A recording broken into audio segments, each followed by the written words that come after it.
বোলপুর শান্তিনিকেতনে আজ আমাদের দ্বিতীয় সকাল। অনেক সকালে উঠে আমি আর আকাশ ঠিক করলাম কোপাই নদীতে যাব।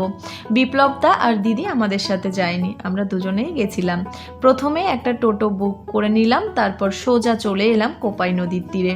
এখানে বসেই লেখা রবীন্দ্রনাথ ঠাকুরের সেই ছড়া, আমাদের ছোট নদী চলে এঁকে বেঁকে, বৈশাখ মাসে তার হাঁটু জল থাকে। এখানে এসে ছোটবেলার সেই সহজপাঠ বইটার কথা মনে পড়ে গেল।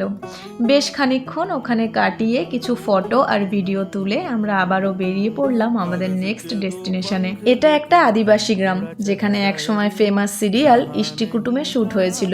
একটা সুন্দর রাস্তা আর তার পাশ দিয়ে খড়ের ছাউনি দেওয়া মাটির বাড়ি। আর তারপর আমরা এলাম গ্রামের একদম পাশের একটা শালবনে।